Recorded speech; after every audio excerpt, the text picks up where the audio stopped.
si hay ahí. Listo, ya quedó. Gracias, Aparte, si hay o no. Sí, un poquito.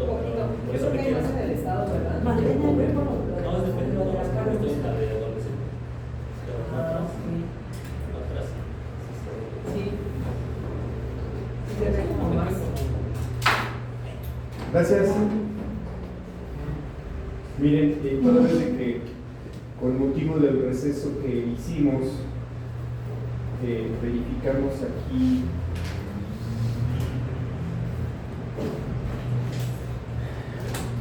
un comentario respecto de un amparo que debía de promoverse. Hay una tesis de la Corte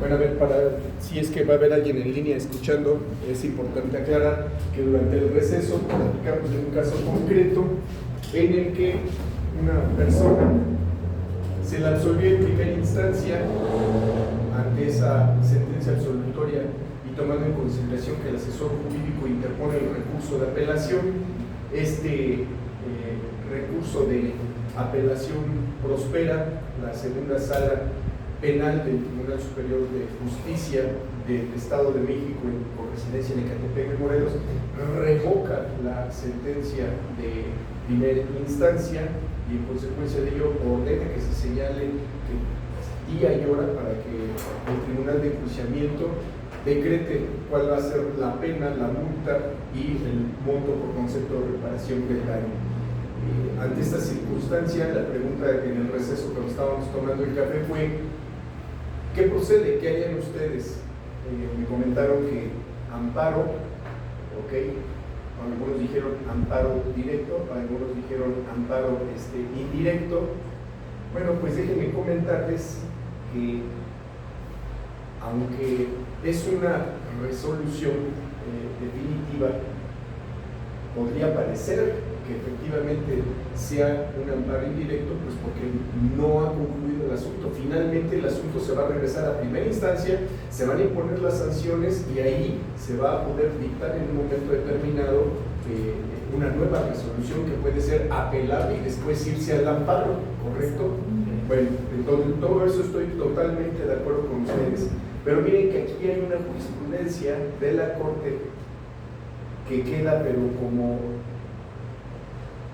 al dedillo de lo que nosotros estamos en un momento argumentando, que es esto. Vean bien lo que dice. Entonces es un amparo directo, no un amparo indirecto. Dice: juicio de amparo directo procede contra la resolución que revoca la sentencia absolutoria y en lugar decreta la condenatoria y ordena remitir el expediente al Tribunal de Juicio Oral de Origen para la celebración de la audiencia de individualización de sanción, de reparación del daño y demás consecuencias derivadas del delito por ser una sentencia definitiva. Entonces, Sí. ¿cómo te llamas, compañera? Carla. Carla tenía toda la razón, efectivamente es amparo directo, ¿correcto? Y aquí, a petición de ustedes, porque me dijeron denos el número de la tesis, porque esto algún día ustedes lo pueden enfrentar, Sí. ahí está. Si a mí me revocan la sentencia de primera instancia y en su lugar la sala ordena que se remita al Tribunal de Enjuiciamiento, entonces, ¿con qué efecto? Pues con el efecto de que se dicte a través de una audiencia la individualización de sanciones, reparación del daño, ¿correcto? Ahí procede el amparo directo.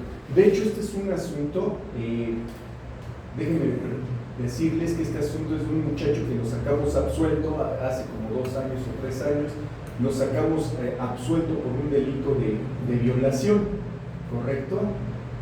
Y obviamente, bueno, pues aquí ustedes saben que para interponer el recurso de apelación deben de dirigir primero un escrito concretamente a la autoridad responsable. El amparo directo se debe promover ante la autoridad responsable, en este caso ante los magistrados que integran el primer tribunal de alzada. Este fue de Tlalnepantla, el que estábamos comentando allá abajo fue de Ecatepec, pero es el mismo caso jurídico, ¿no? Aunque con diferente delito, diferente sujeto probable de la comisión del delito, pues porque hasta este momento todavía se está resolviendo su situación jurídica. Y aquí está el amparo directo, en donde nosotros estamos señalando los requisitos que la ley de amparo establece, pero nosotros estamos poniendo es procedente el siguiente amparo, tomando en consideración que existe una tesis de la Corte, que es el registro digital 2022-942, que señala esta circunstancia y que obviamente pues, deberá de admitirse ese juicio de amparo, ¿correcto? Y sí, efectivamente, ahora, el día de ayer acudo a el Tribunal de Enjuiciamiento, reviso la carpeta de control de juicio y resulta que no interponen la apelación en contra de la sentencia a través de la cual se imponen las sanciones, que al final al cabo de cuentas es una sentencia nueva definitiva, porque no debemos de pasar por alto que en primer lugar la primera sentencia fue absolutoria. Ok, perfecto, no ha quedado firme, tomando en consideración que esta puede revocarse, puede confirmarse o puede modificarse. En este caso se revoca la absolutoria y en su caso el propio tribunal de segunda instancia dice: se revoca y a mi consideración el sujeto sí es responsable de la comisión del delito y por lo tanto debe de ser una sentencia de carácter condenatorio. Pero ¿qué dice la autoridad de segunda instancia? Yo me encuentro impedido para imponer las sanciones, porque eso es responsabilidad del Tribunal de Enjuiciamiento. Remítanse las actuaciones al Tribunal de primera instancia, que es el Tribunal de Enjuiciamiento de Catepec, para que imponga las sanciones correspondientes, ¿correcto? Ahí es donde procede concretamente este amparo. Sí, porque es lo que nos explicaba ya, es una nueva sentencia. Exactamente, y lo que debieron de haber hecho los abogados es no haberse confiado en la resolución del amparo. Bueno, y aquí es que hay un detalle importante: promovieron el amparo fuera de tiempo. En términos de lo que dispone el artículo 17 de la ley de amparo, contaban con 15 días para interponer el amparo. Caso curioso, acuérdense bien, no van a ser 8 años, sino que debe de ser dentro de los siguientes 15 días. No vayan ustedes a decir: nos dijo que era amparo directo, y como es amparo directo y aquí la tesis señala concretamente que es contra una sentencia definitiva, porque vean lo que dice: juicio de amparo directo procede contra la resolución. No dice sentencia definitiva, dice juicio de amparo directo procede contra la resolución que revoca. Por eso hay que aprender, tener mucho cuidado con la hermenéutica jurídica y la interpretación que nosotros estamos dando al texto. Eso es muy importante. No dice procede contra la sentencia, dice procede contra la resolución de la sentencia absolutoria y en su lugar decreta la condenatoria y ordena que se remita. O sea, ¿sí queda claro esta parte? Ok, entonces, con base a esa circunstancia, es procedente el amparo directo, pero sí deben obviamente de hacer mención de esta circunstancia. Lógico, si promueven el amparo a destiempo en los términos establecidos por el artículo 17 de la ley de amparo, debe de ser dentro de los 15 días siguientes, ¿sí? No dentro de los 8, porque acuérdense que cuando ya es una sentencia definitiva, ahora sí, promuevo yo la apelación, correcto, la apelación la confirman, bueno, en ese caso entonces sí, contra sentencia definitiva yo tendré 8 años para interponer mi juicio de amparo, pero aquí no, aquí son contrarresoluciones que todavía pueden modificar las circunstancias jurídicas del sujeto probable de la comisión del delito. ¿Por qué? Porque se está ordenando que se regrese a primera instancia, que remita las sanciones, y como dijiste acertadamente, es que yo ahí lo que hubiera hecho es presentar la apelación en contra de sentencia. Claro, porque es una nueva resolución de segunda instancia que se cambió y se modificó de absolutoria a condenatoria.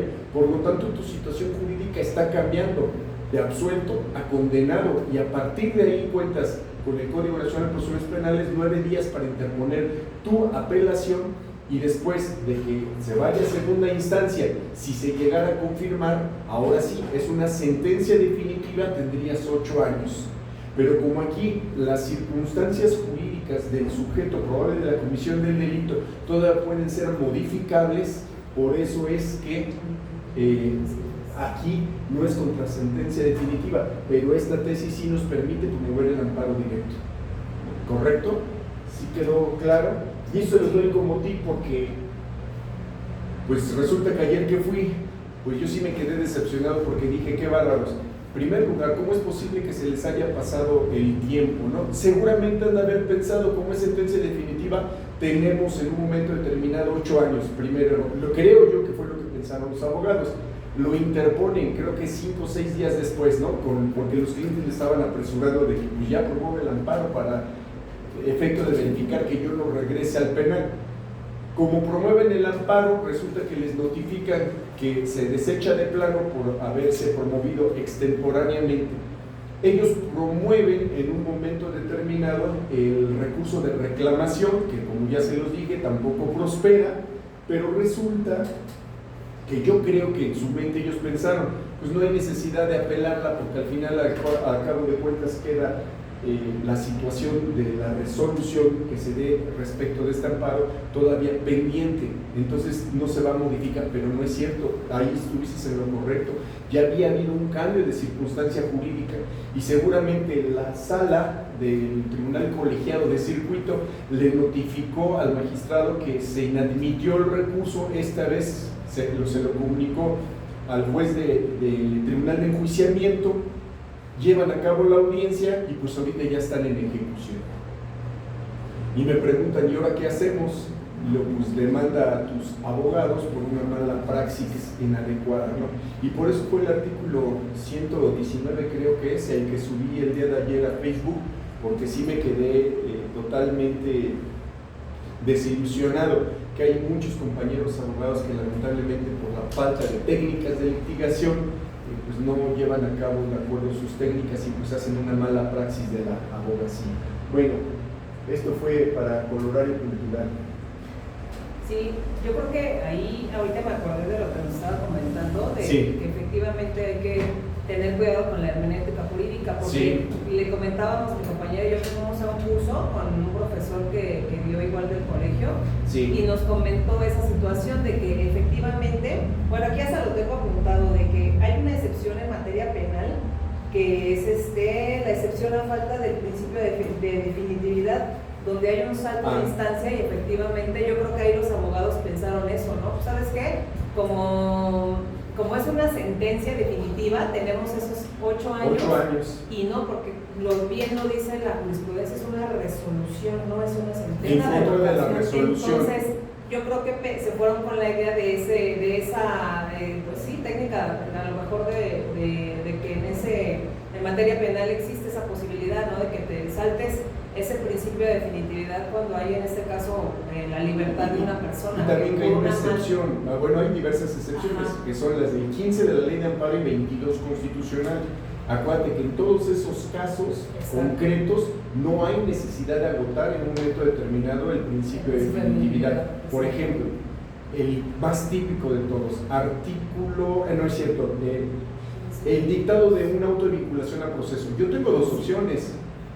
Una, interponer dentro de los 5 días siguientes.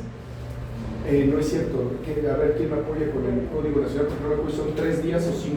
¿Cuál es la El 400, apelación, después del 400, no me sé así de memoria el artículo, pero por ahí dice la apelación. Son 5 días. Son 5 días, ¿verdad? Porque son 3 días contra resoluciones de trámite, son 5 días contra autos de vinculación a proceso y 9 días contra sentencias definitivas. Sí, son 5. Ok, correcto. Ya hicimos la aclaración. La puedes verificar, pero creo que sí ya está hecha la aclaración.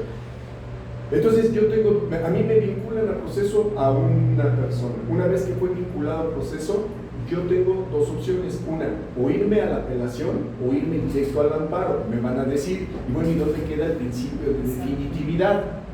En materia penal es una de las excepciones. Yo puedo, en primer lugar, esperar antes de los 5 días, interponer mi recurso de apelación, o bien dentro de los siguientes 15 días, en términos de lo que dispone el artículo 17 de la ley de amparo, mi amparo, ahora sí, amparo que directo e indirecto. Indirecto, ¿sí? Yo lo que hago es, en forma definitiva, irme al amparo indirecto, porque considero que la autoridad federal revisa mejor las cosas, verifica en un momento determinado la cuestión relativa a que si se da en un momento determinado una violación a un derecho humano o a un derecho fundamental, pues la autoridad federal lo hace valer, ¿sí? Acuérdense el artículo 1, principio pro homine, 1 constitucional, que siempre deberán emitir las resoluciones, salvaguardar, restaurar los derechos humanos y los derechos fundamentales. Pero todo esto lo establece la propia ley de amparo, excepción a ese principio de definitividad, ¿no? Y es concretamente a los delitos que hay el artículo 15 de la ley de amparo y 22 constitucional. Cualquiera de esos casos no hay necesidad de agotar el recurso anterior. Bueno, ahora sí ya vamos al tema, porque si no, no vamos a acabar. Ah, no, este es el otro tema que quiero tocar. Ya se me volvió a cerrar. Esa lámina, estoy peleado definitivamente con esa lámina de los desgloses penales. No quiere salir a la luz pública, porque me dicen que me han dado varios conceptos de lo que son los desgloses penales y pues no, ninguno es acertado. Ah, no, ese lo tengo en técnicas de litigación. Profe, ¿por qué no lo habla directo de WhatsApp? Ahí nos lo envió.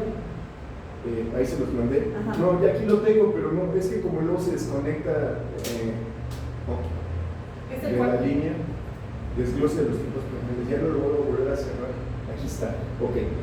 ¿Qué es el desglose de tipos penales? Ya me dijeron que es, como dijo la compañera, la clasificación de los delitos dentro de los códigos penales. No es eso. Estamos hablando de un solo tipo penal, pero un solo tipo penal señala diversas hipótesis. Y el agente del Ministerio Público, en el momento que hace el ejercicio de la acción penal, debe de tener muy adecuada y depurada su técnica de litigación a este respecto. Porque hay tipos legales que dicen al que, es decir, son casuísticos acumulativos, ¿sí? Porque hay tipos penales que son casuísticos, otros que son acumulativos y otros que son mixtos. Ahorita lo vamos a ver. Entonces, si en un momento determinado el agente del Ministerio Público de todo ese universo de posibilidades no dice a este gobernado lo traigo a audiencia de formulación de imputación por esta hipótesis concreta y deja abierta el número de posibilidades, por ahí la defensa podría contraatacar y decir, a ver, como el agente del Ministerio Público no está siendo concreto en cuál de las hipótesis señaladas dentro del Código Penal por las cuales en un momento determinado trajo a juicio a mi representado, pues solicito su libertad por una falta técnica del Ministerio Público al no haber hecho el desglose adecuado de su tipo penal. Estoy hablando de un solo tipo legal.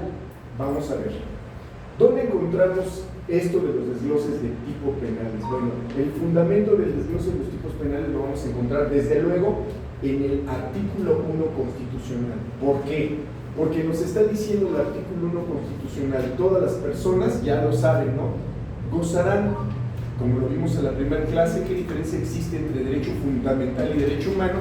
Ya me lo aclararon. Derecho fundamental son aquellos derechos humanos que se encuentran ya consagrados y escritos dentro de la propia Constitución Política de los Estados Unidos Mexicanos, y los derechos humanos son aquellos que también son válidos en México por haber sido celebrados por el presidente de la República con aprobación del Congreso, en concreto el Senado, en términos de lo que dispone el 133 constitucional. Entonces tenemos dos niveles de invocación de derechos: los humanos consagrados en la propia Constitución, que se denominan fundamentales, y los que vamos a invocar de la Convención Americana de los Derechos Humanos, de la Convención de los Derechos Políticos y Civiles de los Ciudadanos, etcétera, ¿no? Y eso es válido en México porque los tratados internacionales actualmente se encuentran al mismo nivel que la propia Constitución. Siempre, como lo dice aquí, ¿no? siempre contemplando, ahora sí que haciendo una hermenéutica jurídica con base a lo estipulado por la propia Constitución. Y luego aquí algo muy importante, o sea, aquí el artículo 1, fracción primero, respeto absoluto y total a los derechos humanos, ya sean fundamentales o derechos humanos de los tratados internacionales. Párrafo segundo, el principio pro persona. ¿Correcto? El principio pro persona es sumamente importante porque todas las normas de los derechos humanos serán interpretados de conformidad con la Constitución, que es lo que les estaba diciendo, tratados internacionales, pero lo más importante de todo, favoreciendo en todo momento a las personas su protección más amplia, que es el principio pro persona. El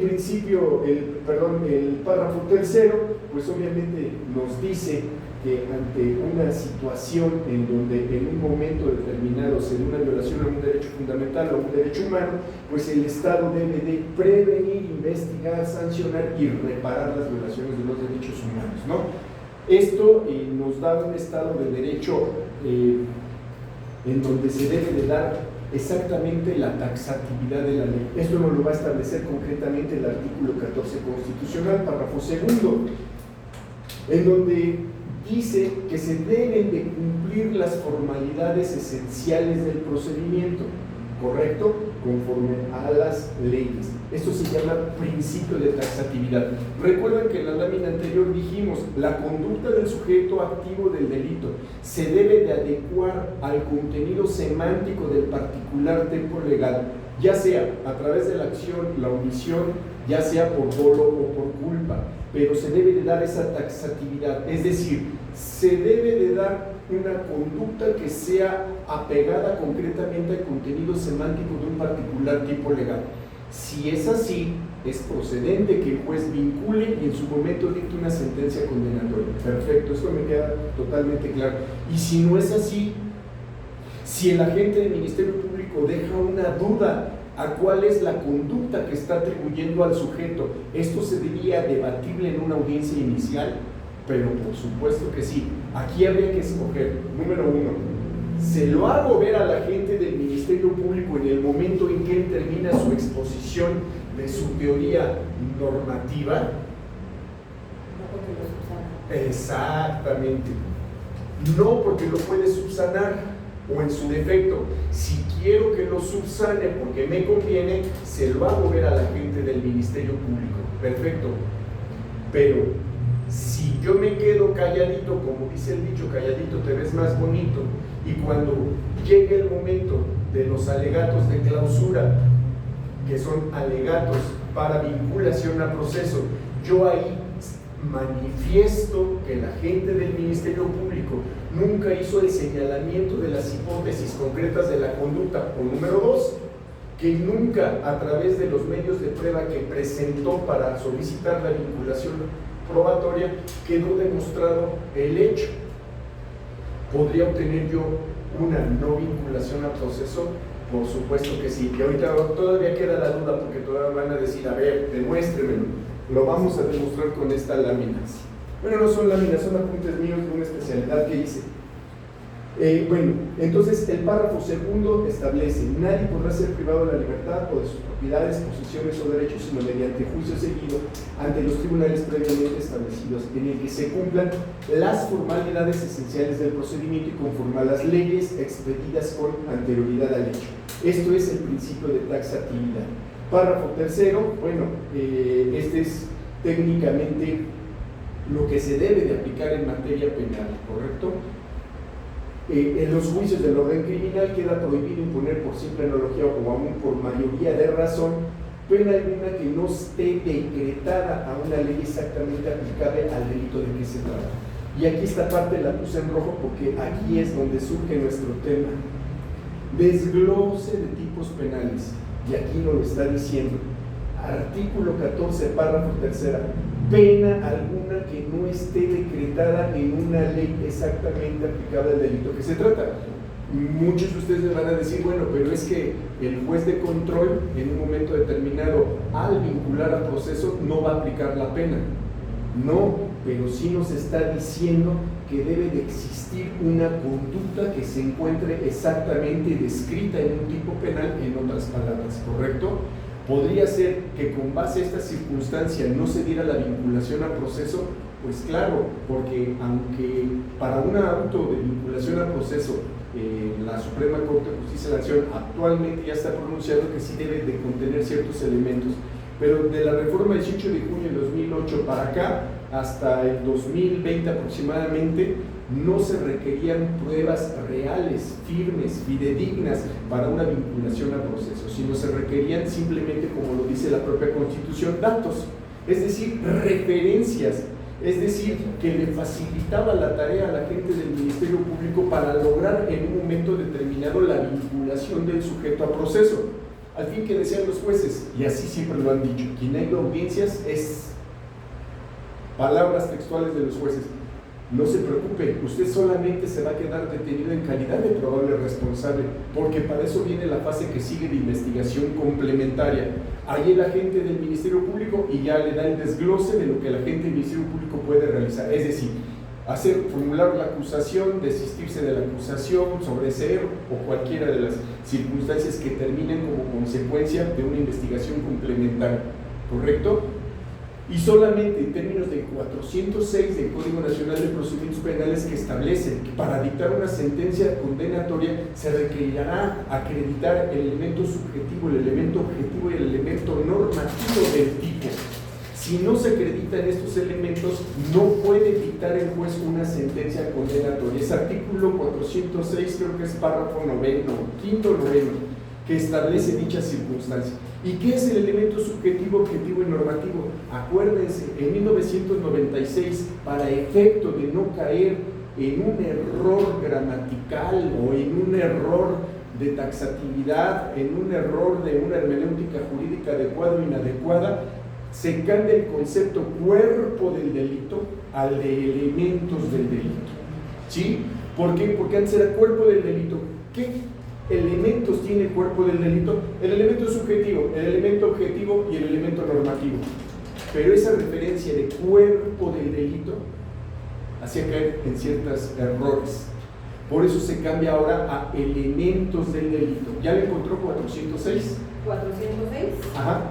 406, ahí lo que lo busca me avisa cuando lo tenga, creo que es párrafo noveno, párrafo quinto noveno, en donde nos establece esa circunstancia relativa que solo el juez o tribunal de enjuiciamiento podrá existir una sentencia de carácter condenatorio cuando más allá de toda duda razonable exista la certeza de que un sujeto participó en la comisión del delito, haciendo la referencia concreta a la forma de participación, al momento, es decir, que se dé la circunstanciación concreta del hecho y aparte acreditar elementos subjetivo, objetivo y normativo del delito. ¿Sí se acuerdan cuáles son esos elementos subjetivo, objetivo y normativo?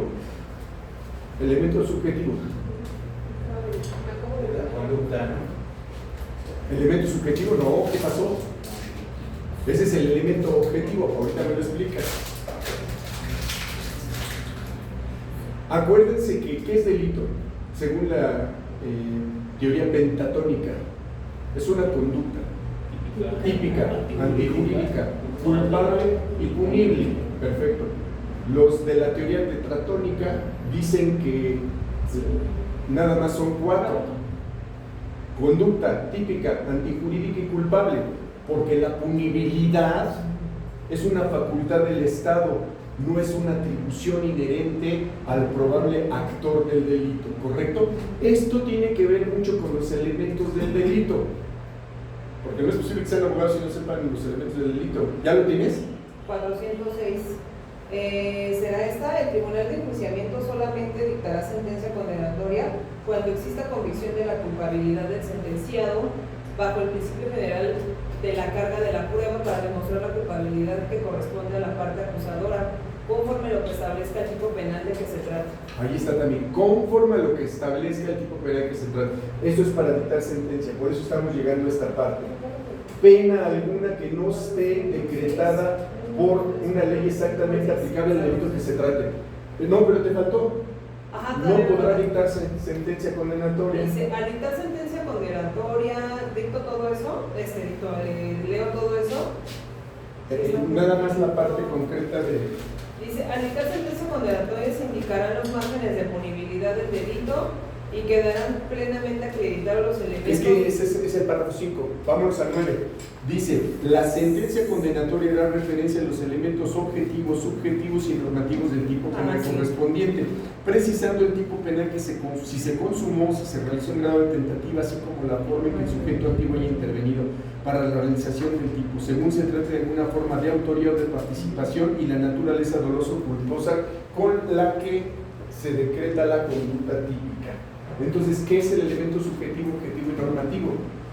Lo que anteriormente era cuerpo del delito, que ahora son elementos del delito. A ver, licenciado de la Fiscalía General de la República, ¿qué es el elemento subjetivo? Y a ver, explícanos, ¿qué es el elemento objetivo? Es la conducta, ¿no?, que realiza el Lo acabamos de ver, ¿eh? ¿Qué es la conducta U? la omisión, ¿Qué puede ser? dolosa o culposa. Sí, ¿y qué debe de ser?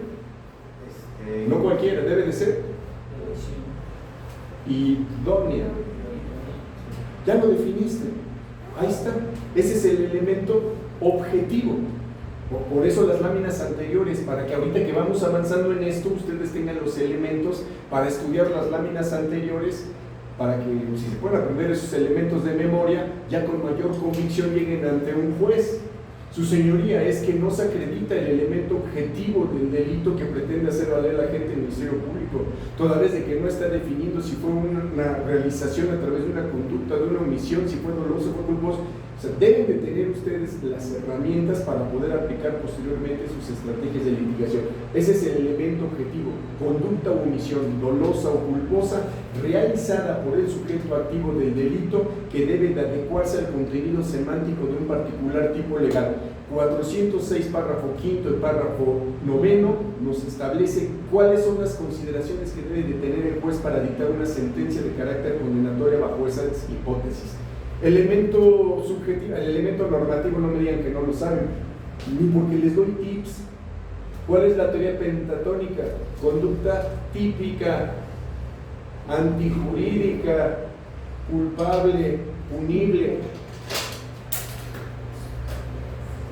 ¿Cuál es la teoría normativa? Ya lo vimos en las láminas anteriores. ¿Qué es el sujeto activo? Es la persona que puede concretizar el contenido semántico de un particular tipo legal. Entonces, ¿en qué consiste la teoría normativa? Con lo que acabamos de decir, ahora sí. La normativa, Traducido en tus palabras. la conducta normativa es lo que regula, ¿no?, la regulación, la norma. No, es la adecuación de la conducta del sujeto activo del delito al contenido semántico del particular tipo legal en concreto, ¿correcto? Ese es el elemento normativo. ¿Y el elemento subjetivo? Los que interfieren en... No. ¿Qué pasa antes, previo a un delito? A ver, se va a poner un ejemplo. ¿Tienes novio? Sí. Y ahorita dice, voy por ti. Y resulta que dices tú, maestro, ¿me dejas salir a hacer el baño? Sí, correcto. Y te asomas por la ventana y la ves con una chicuela allá afuera besándose. A ver, ¿qué pasa con tu mente? ¿Qué pasa con tu mente? Desgraciado, los voy a matar. Es el ejemplo típico, porque todas quieren matar al novio. Sí. Exacto. Ese es el elemento. Se centra en el ánimo y la intención de... dolo, ¿no? Que Es lo que te está señalando, es la intención que tiene el sujeto activo del delito de concretizar el contenido semántico de un particular tipo legal. Es decir, es la fase concreta del intercrímenes, es la fase del momento justo en que tú piensas, como lo acabas de decir, voy a matar al desgraciado, porque ¿cómo es posible que yo en clase y él afuera con esta chica? A lo mejor no lo matas, pero ya no exteriorizaste hasta este momento. interiormente ya estás generando una idea de algo que vas a producir probablemente en grado de probabilidad a una conducta futura. Porque puedes desistirte, ¿no? O sea, Sí. sales y cuando sales allá afuera, pues ya me arrepentí, ¿no? Y nada más le das una cachetada y te dejo, ¿no? O puedes terrorizar la conducta completa consistente en sacar el cuchillo con el que acaban de partir el pastel, ¿no?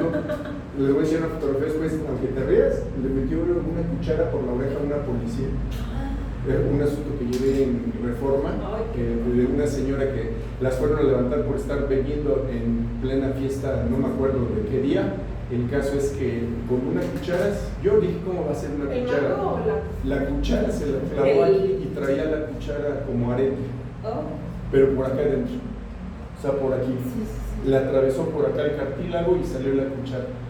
Entonces una cuchara con fuerza, acuérdense que no es tanto si es un objeto rombo, un objeto que tenga filo puntiagudo, sino es la fuerza que aplica el sujeto lo que produce en sí el daño.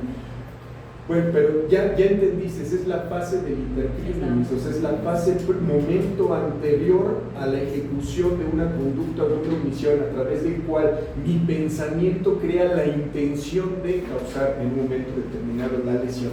Y por eso aquí nos dice, pena alguna que no se encuentre decretada. Ahora, vámonos otra vez, aquí lo que estamos nosotros verificando es desglose de tipos penales, es decir, estamos hablando de cómo debemos de desglosar un tipo penal para que como agente del Ministerio Público prospere mi vinculación al proceso y después una sentencia de carácter condenatorio. Ya la semana pasada ya vimos el otro tema, ¿no?, de la reclasificación jurídica, que solamente la puede dar el juez en un primer momento, que es en el momento mismo de la vinculación al proceso. El agente del Ministerio Público tiene dos momentos: en la presentación del escrito de acusación, número 1, y segundo, en el momento mismo de los alegatos de clausura. Bueno, entonces ya vamos en el artículo 14 constitucional y luego el artículo 20, fracción 5 nos dice: la carga de la prueba para demostrar la culpabilidad corresponde a la parte acusadora.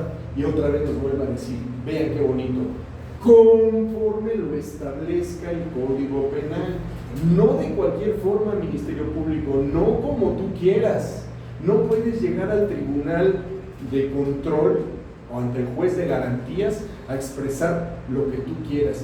Tiene que ser una conducta atribuida a un sujeto conforme lo establece el tipo penal. Y si no lo haces conforme lo señala estos artículos, váyanos anotando: artículo 1, artículo 14, artículo 20. Si no lo haces, ¿qué pasa?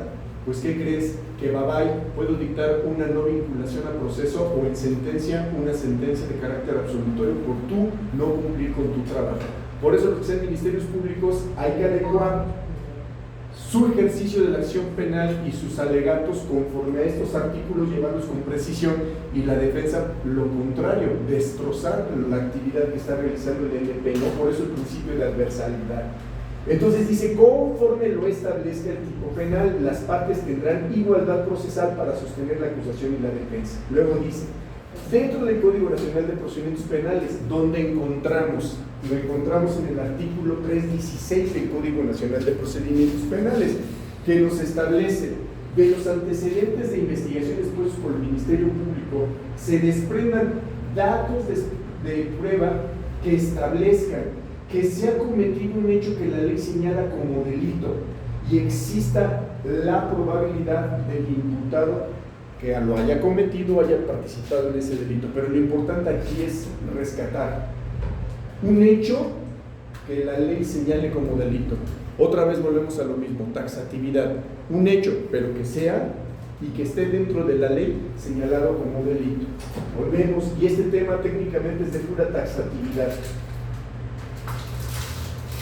Luego, aquí le puse yo, es que son mis apuntes de una especialidad que hice, por eso yo mismo le pongo ahí: por fallas de carácter técnico-jurídico por parte del Ministerio Público, este último no hace realmente la formulación de imputación de manera correcta en contra del imputado, ya que él mismo no realiza de manera adecuada el desglose del tipo penal. Es por lo que el defensor deberá estar dentro de la formulación de imputación, solicitar al Ministerio Público que explique de manera correcta su desglose del tipo penal, porque penal por el que formule imputación, o bien, como decíamos con la compañera, o no pedir la aclaración, esto según convenga el defensor, ¿sí?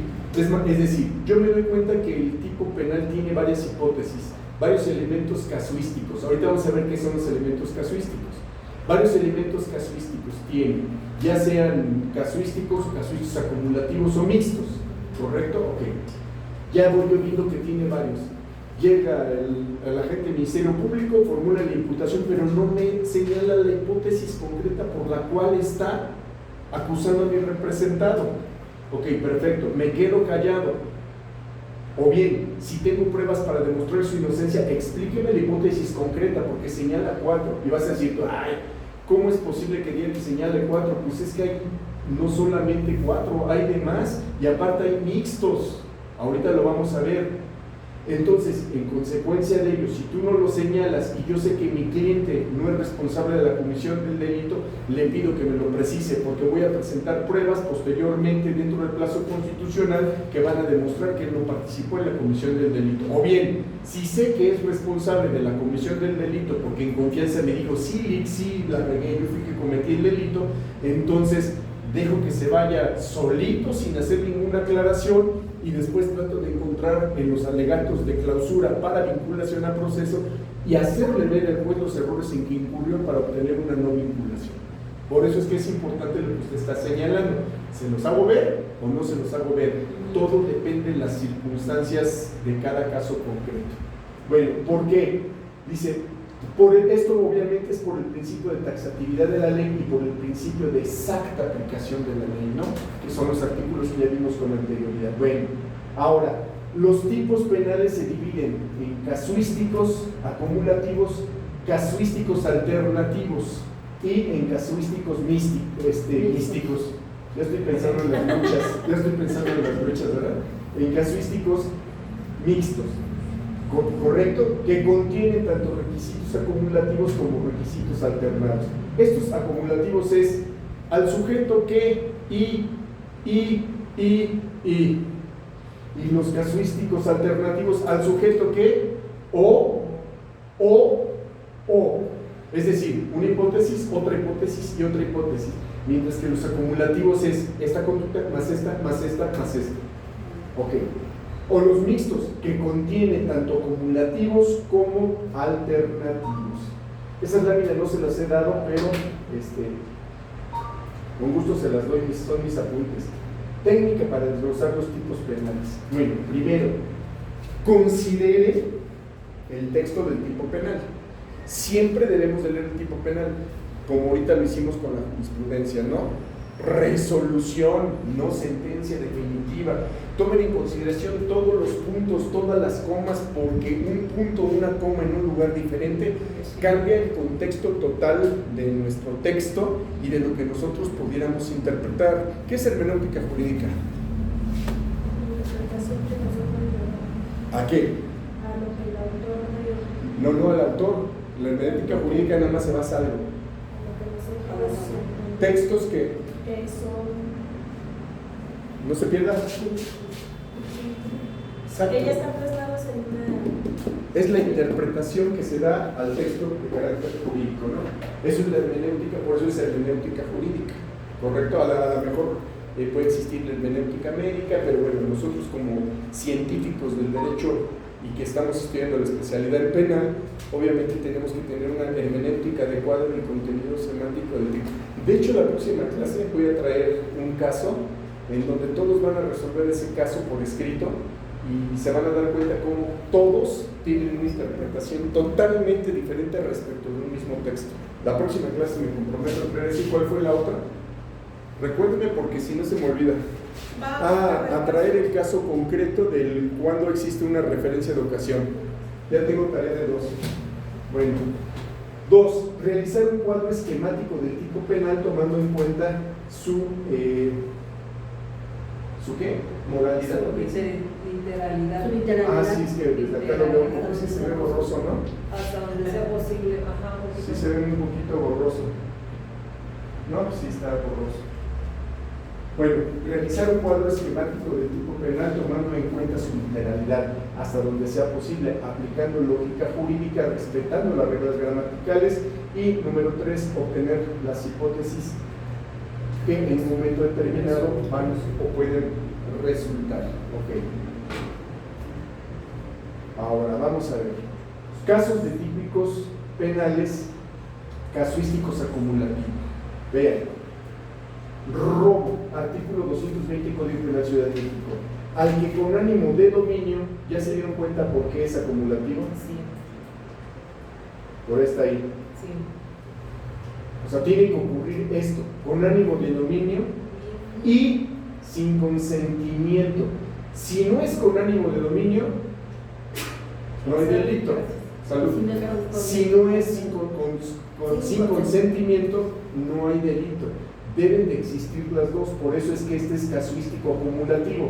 Al que con ánimo de dominio y sin consentimiento de alguien, de quien legalmente pueda otorgarlo, se apodere de una cosa mueble, ajena, correcto. Y entonces, aquí tenemos que nosotros hacer el desglose del tipo penal. Por eso hace ratito cuando nos dijo usted, es que el desglose del tipo penal es clasificar los tipos penales. No, estamos hablando del contenido semántico de un solo tipo legal que debemos desglosarlo para saber como ministerios públicos cómo formular la imputación y como defensores cómo desacreditar esa imputación. Entonces, sujeto activo, al que, porque aquí dice al que es sujeto activo. Es decir, aquí existe un universo amplísimo de quién puede ser el sujeto activo. Al que puede ser Juan Melquiades Pérez, Luis Enrique Sisto Beltrán, Alejandro Peña Ortega, al que cualquiera. Lo que estábamos viendo hace rato, una característica que tendría que ser de una autoridad. Cuando se trata en un momento determinado de una calidad específica del sujeto activo, si es que el tipo penal en el delito de abuso de autoridad sí reclama que el sujeto activo del delito sea precisamente un servidor público, ¿no? Que sea una autoridad. Bueno, entonces aquí al que sujeto activo. Requisitos, vean cuántas hipótesis tenemos. Con ánimo de dominio, 1. Intención, sí que. Número 2, sin consentimiento de quien legalmente puede otorgarlo. Y número 3, la conducta, apoderarse de una cosa ajena a ella. Claro, este es el más simple, ¿no? Como el de homicidio, creo que es el que sigue. Aquí está. Dice, este artículo, o sea, el artículo 220, contiene solo requisitos acumulativos, ¿correcto? Y una sola hipótesis. Vean, con ánimo de dominio, sin consentimiento de quien legalmente puede otorgarlo, se apodere de una cosa ajena en mueble. El apoderamiento es la conducta, ¿correcto? Bueno. Siguiente ejemplo, homicidio. Artículo 123 del Código Penal de la Ciudad de México. Al que prive de la vida a otro, se le impondrán de 8 a 20 años de prisión. Es el más leve, ¿no? Por decirlo de alguna forma, para hacer la hermenéutica jurídica respecto de este tipo legal. Dice, al que, sujeto activo, una vez más, puede ser cualquiera. Requisitos, privar de la vida, esa es la conducta. Sujeto pasivo, otro. ¿Sí? Este artículo contiene solo requisitos, un solo requisito y en consecuencia una sola hipótesis. Facilísimo, pero cada vez se van a ir agravando más. Insolvencia fraudulenta en perjuicio de acreedores, artículo 235 del Código Penal de la Ciudad de México. Al que, otra vez, que vuelva a quedar, sujeto activo, se coloque en estado de insolvencia. Requisito, se coloque en estado de insolvencia. Conducta, ¿por qué es la conducta? Porque yo me estoy declarando insolvente, en eso consiste la conducta. Luego, con el objeto de eludir obligaciones a su cargo con respecto a sus acreedores. Entonces aquí ya tenemos requisitos. Se coloque en estado de insolvencia, conducta, con el objeto de eludir sus obligaciones a su cargo. Es un segundo requisito. Y un tercero, con respecto de sus acreedores. Es decir, ya estamos hablando. ¿Y qué tiene que hacer el agente del Ministerio Público? Demostrar que se colocó en estado de insolvencia. Demostrar que fue con el objeto de eludir sus obligaciones. Y número 3, con respecto de sus acreedores. O sea que no nada más es tan fácil como que voy a ejercitar acción penal y voy a llevar a este sujeto de juez de control para solicitar audiencia inicial, sino que tiene que llevar las pruebas para acreditar dicha circunstancia. Estos son sencillos, aquí no habría mucho que pedirle al MP, a ver, aclárenme la hipótesis MP, porque todavía son casuísticos acumulativos, ¿no? Este requisito solo contiene requisitos acumulativos y una sola hipótesis. Ahora, aquí es donde ya se empieza a complicar. Casos de tipos casuísticos alternativos. Dijimos que los alternativos era ¿por qué? Efectivamente. Violación. Artículo 174 del Código Penal. Al que, lo tenemos acá, sujeto activo. Requisitos, vean, aquí hasta le puse con mayúscula o. Por medio de la violencia física o moral. Entonces yo no puedo como agente del Ministerio Público decir, su señoría, es importante hacer de su conocimiento con fundamento en el artículo 174 del Código Penal de la Ciudad de México, vengo a acusar a esta persona por el delito de violación, hecho que aconteció de la siguiente forma. No, momento, tengo que acreditar o solicitarle yo al MP, a ver, agente del Ministerio Público, ok, el delito se cometió por medio de la violencia física o se cometió por medio de la violencia de carácter moral, porque este ya es un tipo alternativo, o hubo una circunstancia o existió la otra. Aquí todavía no queda claro, pero ahorita vamos a ver en donde ya llegamos a de 4 o 5. Ahí sí van a decirme, con razón ya entendí por qué se tiene que hacer el desglose de los tipos penales. Hasta este momento todavía como que ya empezamos a entrar más en materia de los alternativos, ¿no? Y ahorita cuando entremos a los mixtos van a decir, caray, no había pensado en todo lo que hay que alegar en una audiencia respecto de la formulación de una imputación.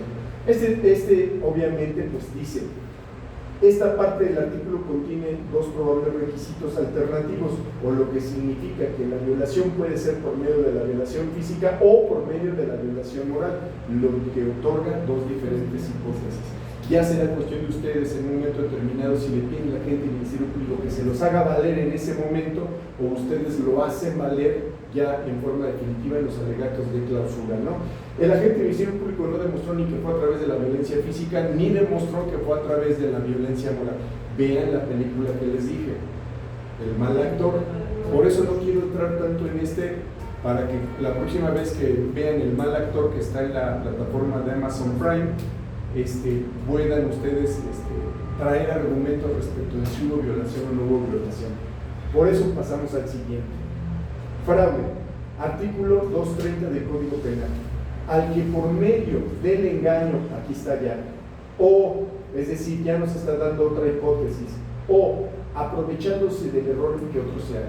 Es decir, al que sujeto activo, primera hipótesis, por medio del engaño, o segunda hipótesis, a través del error que se encuentra, se haga ilícitamente de alguna cosa o obtenga un lucro indebido o un beneficio propio o de un tercero. Se le impondrán, y aquí tenemos, al que sujeto activo, requisito, por medio del engaño, es una hipótesis o dos hipótesis, aprovechándose del error en que otro se halla. Luego, aquí viene ya a complicarse, se haga ilícitamente de alguna cosa o obtenga un lucro indebido. Y número 3, en beneficio propio o en beneficio de otro. Entonces, si el MP llega y dice, su señoría tiene este acto con fundamento en el artículo 230 del Código Penal para la Ciudad de México mismo, que establece al que por medio del engaño, aprovechando su error que otro se halle, se haga ilícitamente de alguna cosa, obtenga un lucro indebido en beneficio propio de un tercero, se le impondrá tales penas.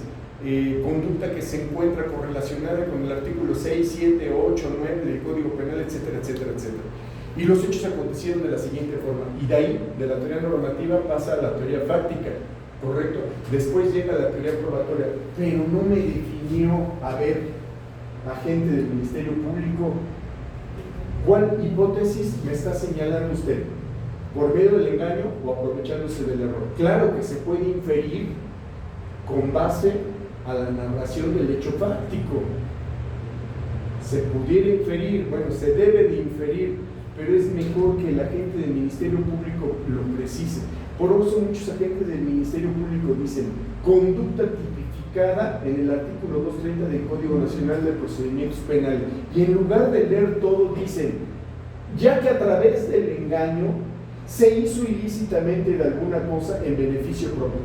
Otra, ya que aprovechándose del error en el que otro se hallaba, obtuvo un lucro indebido, o bien se hizo ilícitamente de alguna cosa, ya sea en beneficio propio o en beneficio de un tercero. Y tienen que ir desglosando el tipo penal de tal forma que no quede a duda en qué consiste la formulación de imputación. ¿Correcto? Esto es el desglose de tipos penales. Aquí le estoy poniendo. Ojo, en los casuísticos alternativos nos encontramos enfrente como mínimo de 2 medios comisivos, y el MP debe determinar en su imputación cuál es la hipótesis que presenta en su imputación, ya que no se pueden dar en una conducta diferentes hipótesis de medios comisivos, por lo que el agente del Ministerio Público debe determinar concretamente cuál es el medio comisivo o hipótesis sobre la que formula su imputación. Ahora se empieza a complicar cada vez más. Ahora vámonos a los casuísticos mixtos. Ojo, que contienen tanto requisitos acumulativos como requisitos alternativos, y que son el 95% de los delitos cometidos en el Código Penal. Este estudio lo hicimos con base al Código Penal de la Ciudad de México, no vayan a creer que del Estado. Ok. Extorsión, artículo 236. Vean, al que obligue a otro, y ahí viene la problemática, al que obligue a otro, ya viene a dar, hacer, dejar de hacer, o, vean, tolerar algo, obteniendo un lucro para sí o para otro, causando a alguien un perjuicio patrimonial. O sea, ya se empiezan a poner más complejos los tipos penales, ¿no? Entonces, si nosotros nos damos cuenta, este ya es casuísticos mixtos, ¿sí? Casuísticos acumulativos, casuísticos o acumulativos que se convierten en mixtos. Entonces aquí ya tenemos sujeto activo, alguien, requisitos, obligar a otro, conducta, luego a dar, o a hacer, o a dejar de hacer, o a tolerar algo, ¿no? Esta es la parte alternativa. Por eso es que son mixtos. ¿Por qué la parte alternativa? Porque tenemos que seleccionar entre una de estas 4 opciones como Ministerio Público, ¿correcto? Y luego obtiene un lucro, conducta, que puede ser para sí o para otro, ¿correcto? Esta es la parte alternativa, o, y esta es la parte acumulativa. Causando para otro, no es cierto, perdón, causando a alguien un perjuicio patrimonial.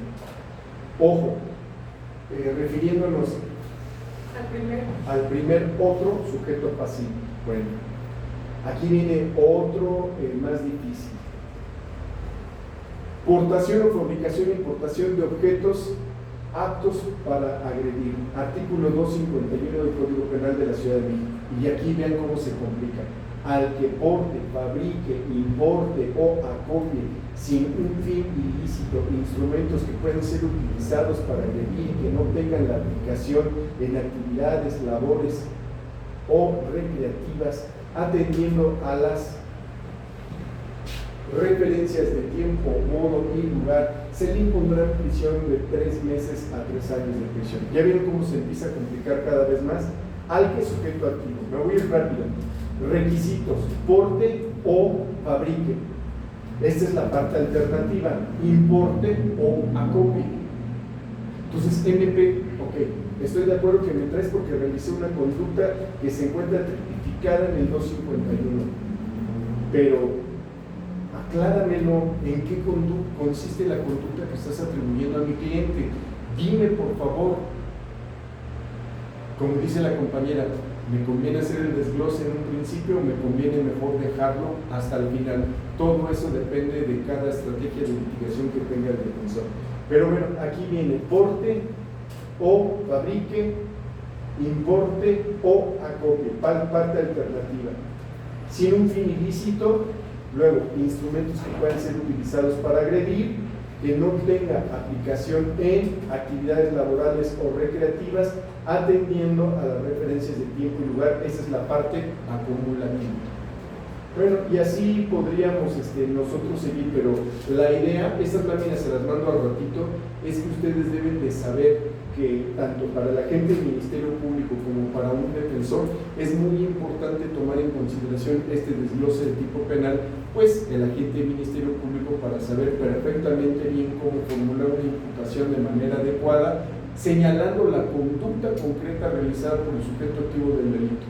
Y a la defensa, si en un momento determinado se percata que existe una deficiencia por parte del agente del Ministerio Público en el momento de formular una imputación por no hacer en forma adecuada el desglose del tipo penal, hacerlo valer en el momento de la declaración, porque acuérdense cómo empieza la audiencia inicial.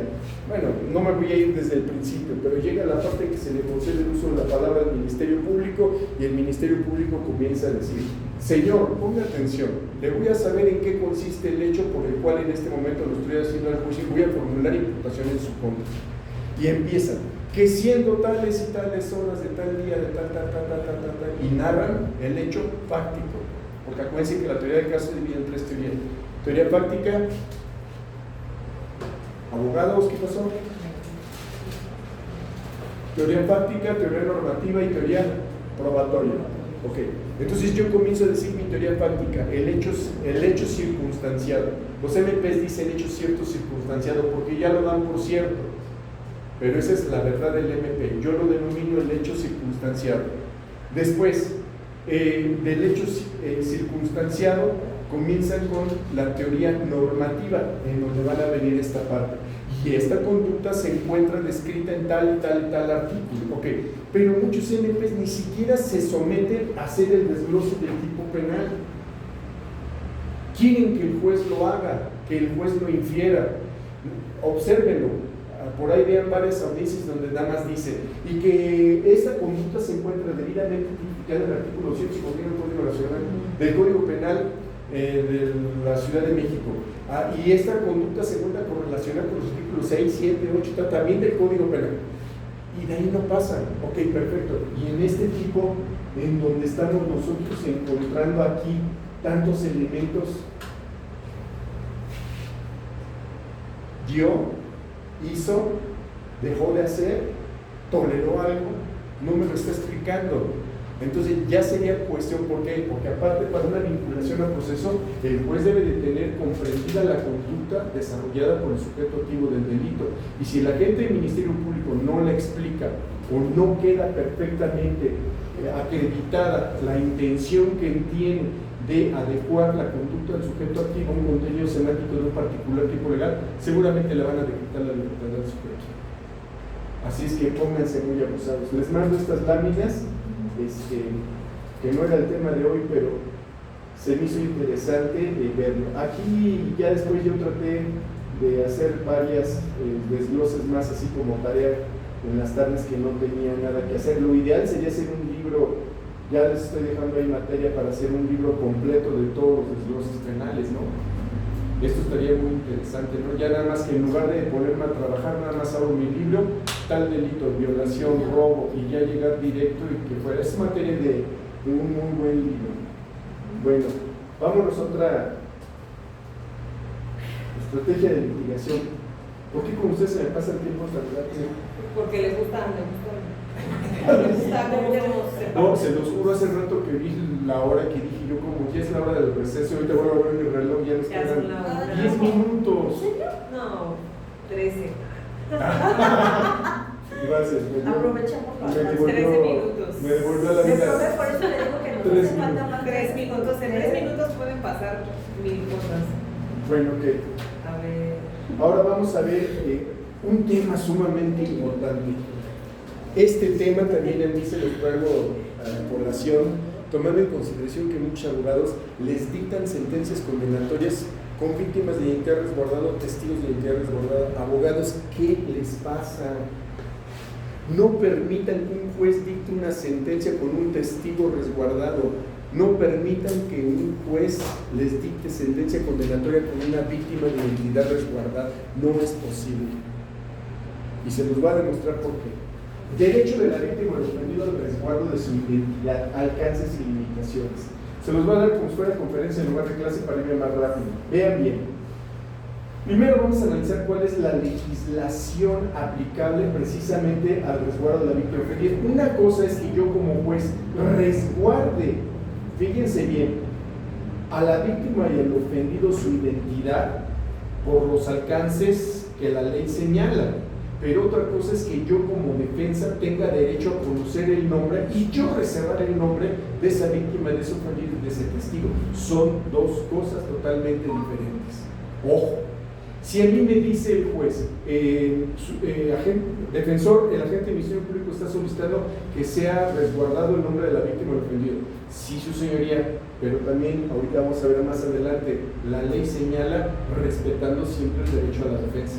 Por lo tanto, bajo protesta de decir verdad, levanto incluso mi mano, su señoría, y se lo juro sobre la bandera y la Constitución, que yo no voy a revelar ese dato, pero sí necesito saber que el testigo que el agente del Ministerio Público me está diciendo existe.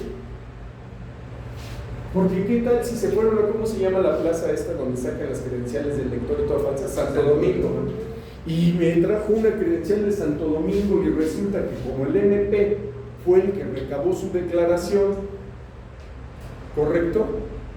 Y el MP pues ya no tiene fe pública a partir de la reforma del 18 de junio de 2008, anteriormente tenía fe pública, actualmente en términos del artículo 105 del Código Nacional de Procedimientos Penales ya es una parte del proceso, por lo tanto ya no existe la fe pública del Ministerio Público, ¿correcto? Ante dicha circunstancia, al formar parte de las partes que pueden intervenir dentro de un proceso penal, obviamente, pues anteriormente se hacían muchas cosas indebidas, ¿no? Entonces, ¿cómo es posible que tu agente del Ministerio Público me traigas a juicio a una víctima o a un testigo de identidad resguardada? No, permíteme. Yo requiero conocer la identidad de esa persona. Yo también, como parte dentro del proceso en términos de lo que expone el 105, me comprometo a reservar el nombre de dicha persona, pero para realizar actos efectivos de defensa, al menos déjame ver si esa persona existe. ¿Qué tal si no existe? Y así permitimos que nos dicten sentencias condenatorias.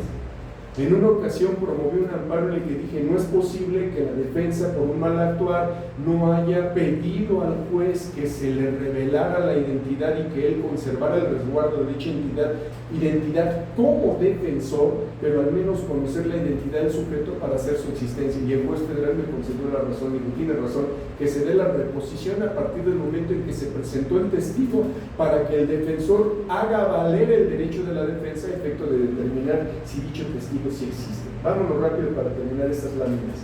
Derecho de la víctima. Primero vamos a ver dónde dice el derecho de la identidad. Claro que todas las víctimas, al igual que los imputados, tienen derecho. Entonces, otra vez, volvemos a la Constitución Política de los Estados Unidos Mexicanos, pero ahora en el artículo 20, apartado C, derechos de la víctima y el ofendido. Al resguardo de su identidad y otros datos personales. Ahorita vamos a ver que no es lo mismo datos personales e identidad. En los siguientes casos, cuando sean menores de edad, es que saben que me voy a poner mejor por acá. En los casos siguientes, cuando sean menores de edad, cuando se trate de delitos de violación, trata de personas, secuestros, delincuencia organizada, y cuando, a juicio del juzgador, sea necesaria para su protección. Aquí, siempre, por eso lo puse con verde y mayúscula, salvaguardando en todo caso los derechos de la defensa. Y un derecho de la defensa es el derecho a conocer el nombre de esa víctima con la finalidad de saber al menos si sí existe. ¿Correcto? Porque, y si no existe, y esa es una línea de investigación de la defensa para acreditar que el agente del Ministerio Público está actuando dolosamente para formular la imputación de un delito que mi cliente no cometió, que eso no pasa en México. ¿Por qué lo hacen así?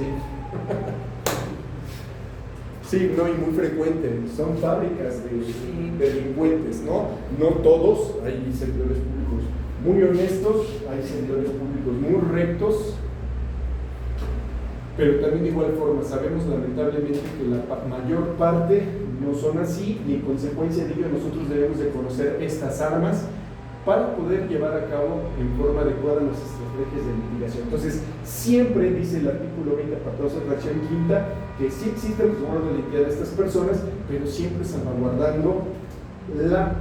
A ver, y ahora, las audiencias que se llevan a cabo en forma reservada cuando la víctima está en el...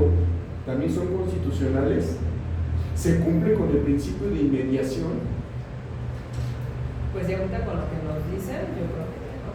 Yo a un juez le obligué, no lo obligué porque no lo puedo obligar, pero lo conminé a que me diera la audiencia. Yo le dije, pues usted no puede estar en la audiencia porque es Leonor, ya me iba a decir el nombre, nos está grabando, es LUS, la víctima de un caso muy conocido que llevé yo, ese sí lo puedo decir, lo pueden ver en las redes sociales, de un muchacho que aquí en la Lepantla, en Barrientos, en la unidad Barrientos, avienta a su novia del tercer piso, bota en los cables, cae al piso y la persona, la muchachita esta de 19 años de edad, queda totalmente parapléjica. Fue un caso súper sonado, me lo acaban de condenar porque yo le dije, Carlos, si tú te vas a juicio y LUS en un momento determinado logra hablar y te identifica y hace el señalamiento, no nos vamos a librar de una sentencia de carácter condenatorio. Hay una jurisprudencia de la Corte que habla del testigo de referencia, que dice que no podrá un juez de tribunal de enjuiciamiento dictar sentencia con base a testimonios de testigos de referencia. ¿Quiénes son los testigos de referencia? Luego le doy el número de la tesis. Los testigos de referencia son concretamente los testigos que no fueron testigos directos de los hechos, como pueden ser la policía, o sea, los primeros intervenientes, policía, los policías PDI, Policía de Investigación Ministerial, el propio agente del Ministerio Público, los peritos, etc., que tienen conocimiento de un asunto y que participaron en el asunto, pero que no fueron testigos directos de los hechos. Dice esta tesis que solamente, porque no son en realidad testigos de algo que no vieron, y que aunque tuvieron participación dentro de una carpeta, pero yo como juez no puedo dictar una sentencia de carácter condenatorio con base a esta referencia de esos testigos, valga la redundancia, ¿no? De testigos de referencia, testigos de oídas, como decíamos en el sistema penal tradicional. Tiene que ser un testigo directo que haga la imputación firme y directa para yo como juez poder dictar una sentencia de carácter condenatorio. Bueno, íbamos perfectamente bien hasta el día en que la niña comparece por los medios electrónicos. Y entonces dice, pues bueno, pues como la muchacha no la pueden traer aquí porque está parapléjica, se va a habilitar una línea con la finalidad de que se lleve a cabo desde su casa la diligencia. Levanto la mano, su señoría, ¿y cómo va usted a cumplir con el principio de inmediación? Aquí estoy. Y lo que yo voy a ver ya el Tribunal Superior de Justicia del Estado de México lo permite, porque la niña va a estar ahí, sí. ¿Y cómo yo voy a tener como defensa la certeza de que la niña no le están hablando al oído de cerca, que le están poniendo una cartulina con lo que debe de responder, que la están agarrando de la mano para decir, tú di sí cuando te apriete la mano, que te diga no cuando no? Para mí, usted no está mediando la audiencia y existen dos posibilidades. El Ministerio Público aquí presente, el asesor jurídico, la defensa, nos podemos quedar aquí y nosotros entre nosotros que no ocurra nada indebido, y váyase usted a donde está la niña para que usted medie la audiencia desde el lugar donde se encuentra la niña, porque para mí el que se lleve una audiencia con un lugar privado no existe la certeza jurídica de que usted le esté mediando en forma adecuada, y ahí se está corrompiendo el principio de mediación y no se está dando el debido proceso. En consecuencia de ello, pues tenemos que buscar una mecánica para poder hacerlo. Dijo, bueno, aquí veo, tiene razón la defensa, para tener mayor certeza jurídica, tanto los actos que se realizan tanto aquí como allá, pero veo que vienen dos asesores jurídicos y vienen dos defensores. Por lo tanto, voy a dar las instrucciones para que un asesor jurídico y un defensor vayan al lugar donde está la niña para que verifiquen cada quien sus intereses particulares.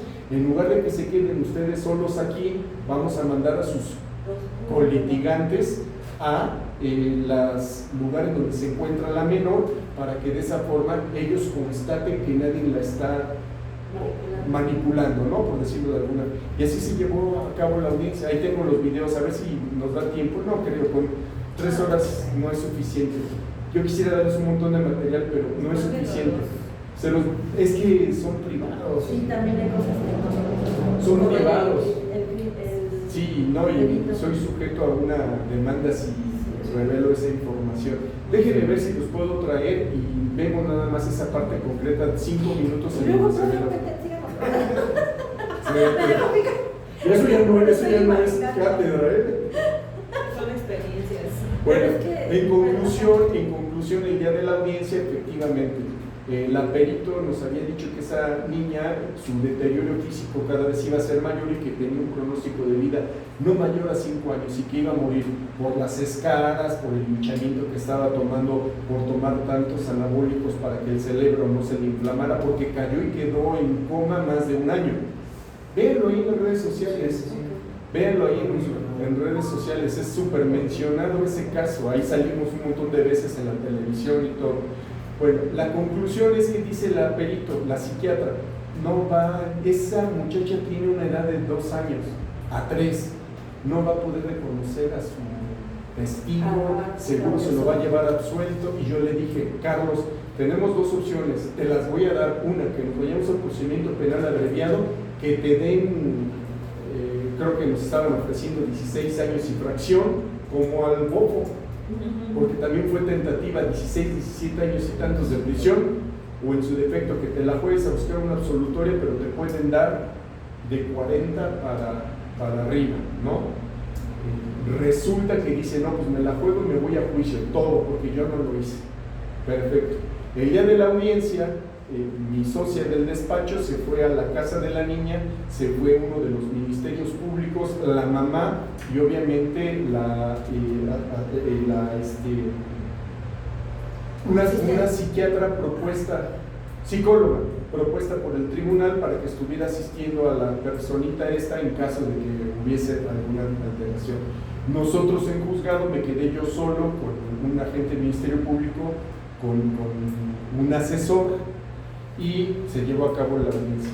Y cuando le empezaron a preguntar a la niña esta, oh Dios mío, lo que es Dios y lo que es, lo digo porque honestamente yo nunca me creí que la niña fuera a tener una recuperación tan...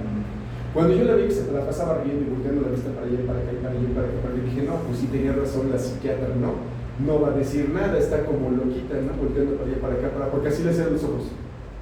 Y yo decía, no, pues sí está mal.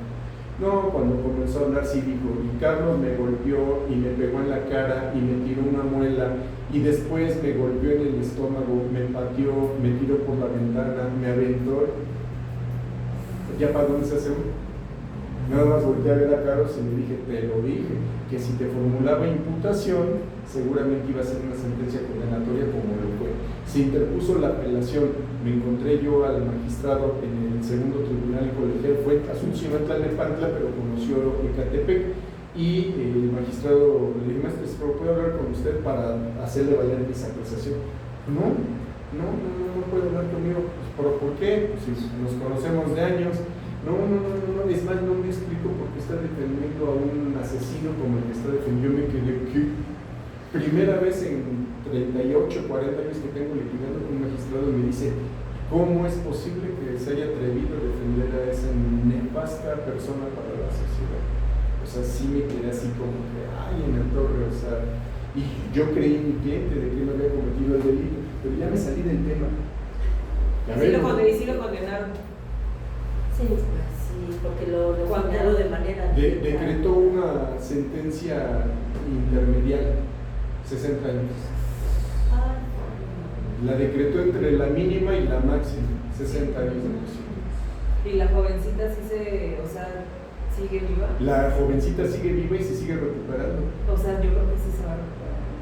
No al 100% porque sigue parapléjica, pero ni creo que esté apta para la vida, pero con cuidado sí tiene un pronóstico de vida largo, después de que la psiquiatra dijo 5 años. Y es que la mamá, con todo respeto, no me explico cómo se atrevió a subir fotografías de su propia hija así toda, así como yo, toda calva. Bueno, yo estoy calvo, ella toda rapadita de la cabeza y todas las lesiones de la cabeza se le veían. Y así le tomaron las fotos. Hoy en la tarde que tengan la oportunidad, chequen ahí esos videos, ¿no? Y sí es un asunto muy pesado, nos llevamos 3 años Bueno, entonces se deben de salvaguardar los derechos. La Ley General de Víctimas. La Ley General de Víctimas en el artículo 7 nos dice: a la privacidad de la víctima. Lo anterior incluye el derecho a la protección de su intimidad con injerencias legítimas. Me voy a ir rápido. El artículo 3 de la Ley General de Acceso a las Mujeres a una vida libre de violencia, en su artículo 5 señala: derechos humanos de las mujeres, refiere a los derechos que son parte inalienable, integrante e indivisible de los derechos humanos universales contenidos en la Convención sobre Eliminación de todas formas de discriminación contra la mujer. Ya terminó la clase. ¿Quieren que terminemos esta lámina o la próxima? Bueno, ok. Vamos a acabar. Ok. La 4. La Ley General para prevenir, sancionar y erradicar los delitos en materia de trata de personas y para la protección y asistencia de las víctimas de los delitos. En su artículo 66, fíjense lo que dice: no solamente para las víctimas y ofendidos, sino también para los testigos de cargo. Dice, artículo 66, las víctimas y ofendidos de los delitos previstos en la presente ley y los testigos de cargos. Me voy nada más a lo que está con rojo y verde. Les mando estas láminas más tarde. Luego, fracción octava, a rendir a un juez sus declaraciones sin ser identificados dentro de la audiencia, teniendo la obligación al juez de resguardar sus datos personales. ¿Ok? Y si lo solicitan, hacerlo por medios electrónicos. Si lo solicitan. Mucho ojo. 5. La Ley General para prevenir y sancionar los delitos en materia de secuestro reglamentaria de la fracción 21 del artículo 73 de la Acción Política de los Estados Unidos Mexicanos señala: las víctimas y ofendidos y los testigos en su caso. ¿Ok? Vean cómo va aumentando. Luego, rendir testimonios sin ser identificados dentro de la audiencia. Y vean lo que dice: y si lo solicitan por medios electrónicos. Entonces, ¿por qué el juez de control se toma la atribución de una vez mandarlo allá, al área reservada?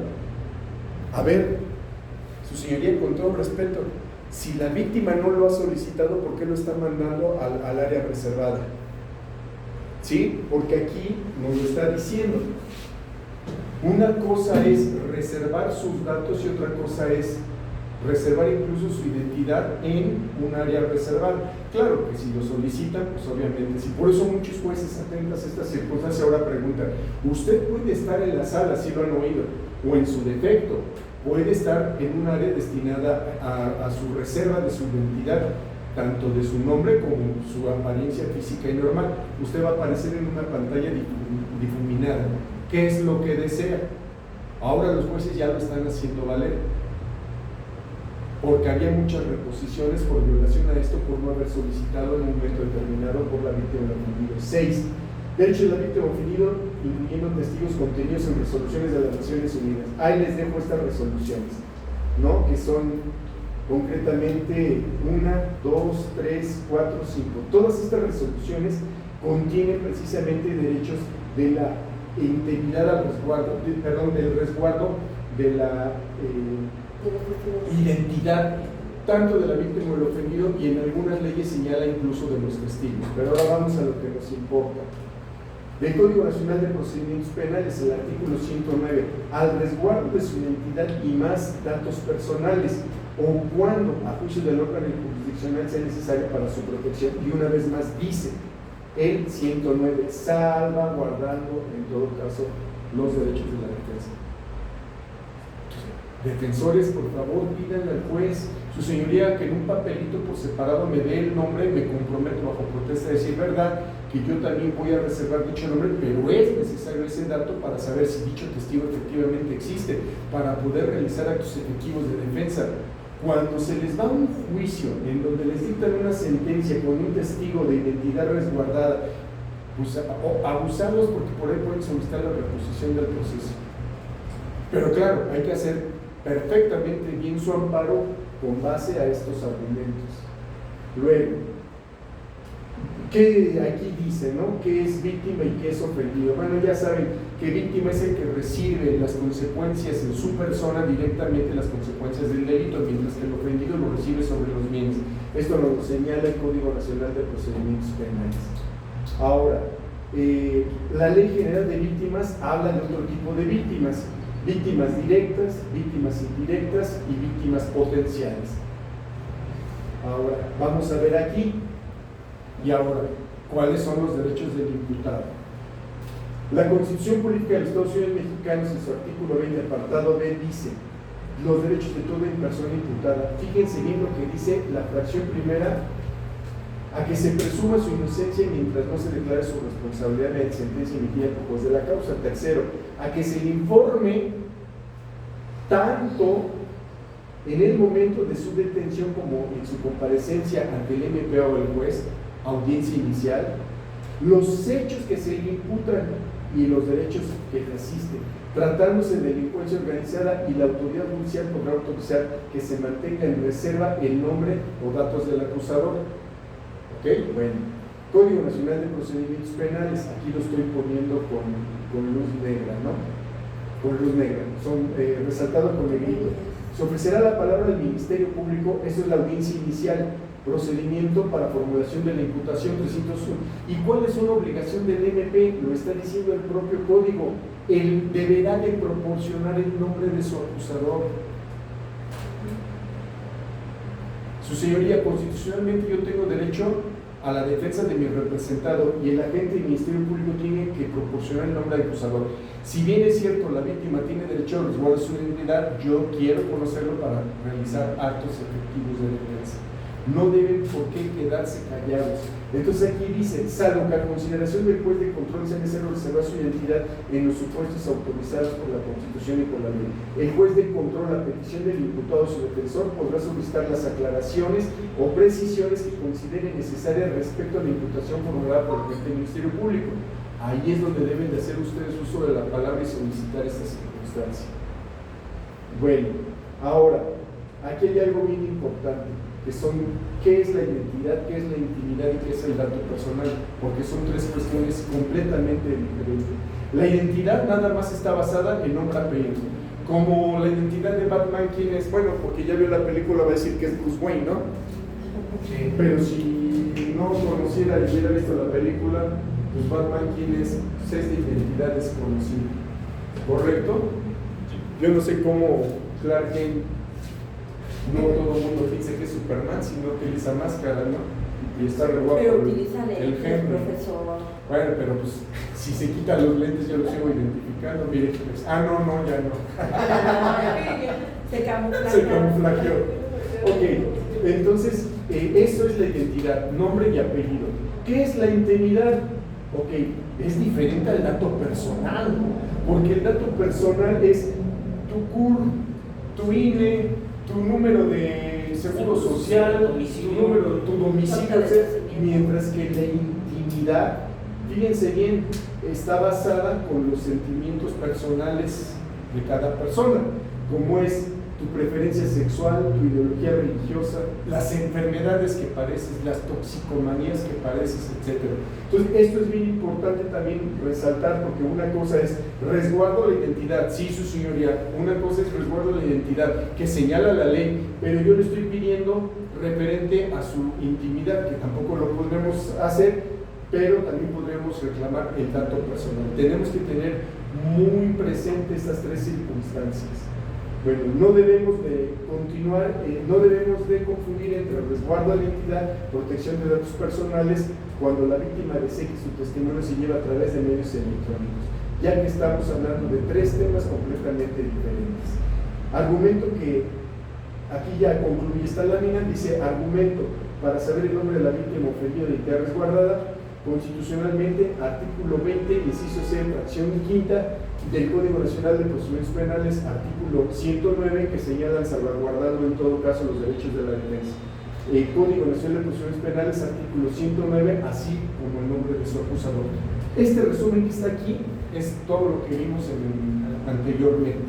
Pero sí, abogados, pónganse muy atentos a verificar esta circunstancia, porque si por ahí les llega un caso en el que diga: ¿qué creen? Que me falta el amparo, y resulta que en un momento determinado en la sentencia condenatoria el juez hizo el resguardo de la identidad y el abogado jamás pidió que se revelara a él en forma particular en términos del 105 por ser parte activa dentro del proceso, podrían ahí hasta hacer una reposición de proceso y después buscar una absolutoria.